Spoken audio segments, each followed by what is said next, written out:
So, eto pa ang isa. Basagin natin yung mga trip ng mga didilis na yan.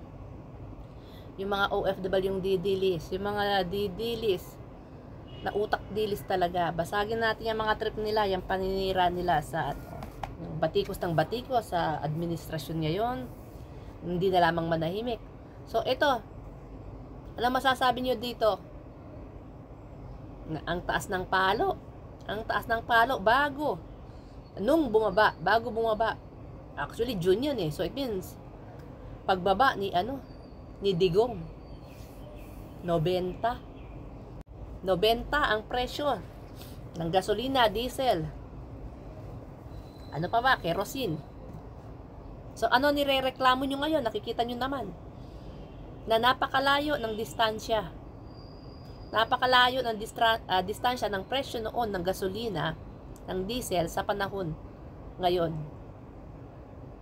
Talagang bagsak ang ekonomiya noon kay Digong. Wala naman siyang ginawa eh. Ano ba proyekto niya? War on drugs? Wala. For war on drugs or war on lies. Di ba maintindihan dito sa mga didilis na to? Bakit ka bobobo? Mahilig naman kayo sa teleserye, di ba? Ang mga teleserye nagbe-base sila sa mga true story, 'di ba? Fiction. Actually, mga totoong nangyayari talaga.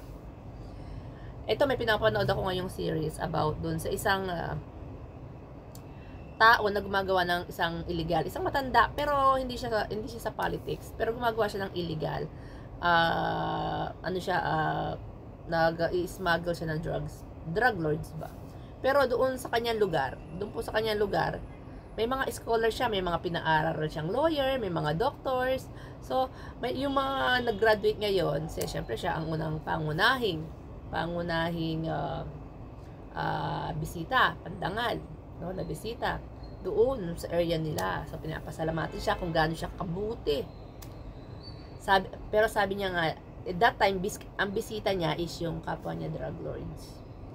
So, ang sabi niya doon, binulungan niya yung kapwa niya drug lord, sabi niya, ang hari, sabi niya, pwedeng mag-iba-iba ng anyo. Tandaan niyo, ang hari pwedeng mag-iba-iba ng anyo. Ngayon, nung nahuli na yung bypass operation, kasi yung drugs ipinasok po doon sa bayan niya, naharang. So ngayon, on the spot nandun siya at saka yung kaibigan niyang drug lords. Dinala po sila sa presinto. Dinatain sila. So yung mga kaalyado nitong drug lords na ito na matanda, tinawag niya yung mga kababayan niya. Yung mga natulungan na humahalik pa sa kamay. Nakalam naman santo. Nahalikan pa po sa kamay, no. Doon nagpo-protesta sila sa harap ng munisipyo, doon kung saan nakakulong yung matanda. Na mabuting tao, kaya ganyan. So, ito yung mga ginagawa nilang tactics ng mga sindikato na ito, na hindi puro kasamaan. Meron silang tinatanim na pagtulong kuno, pero merong purpose yun. Para pag dumating ang panahon na sila ay mahuli, merong magtatanggol sa kanila, kasi nagpo-protesta sila dun sa harap nung munisipyo, yung mga tao na yon, yung mga kababayan niya. Ganun ang nangyayari ngayon dito kay Digong. Hindi lang naman kay Digong, sa mga politician natin. Ganyan ang nangyayari. Kaya kailangan doon ka sa hindi lang sa doon sa kanyang nagagawa, doon ka rin doon sa pagsunod niya sa batas. Kailangan lagi pong nananaig yung hustisya, yung batas ng ating bansa, ng isang lugar. Kapag may nilabag, kailangan pagbayaran. Yun po ang tatandaan natin. Hindi porke gumawa ng kabutihan, pag pwede ng pagtakpan yung ginawang kasamaan, yung illegal. Kailangan laging nananaig yung batas. Yun po yung dapat natin tatandaan. So ngayon, dito sa mga didilis na ito na walang ginawa kundi magngangawa, magrarally, hindi naman makapag people power, kasi puro lang sila, maingay lang sila sa social media, pero wala talaga silang tao. Yung pa mga tao nila hindi organic, mga bayaran, puro hakot.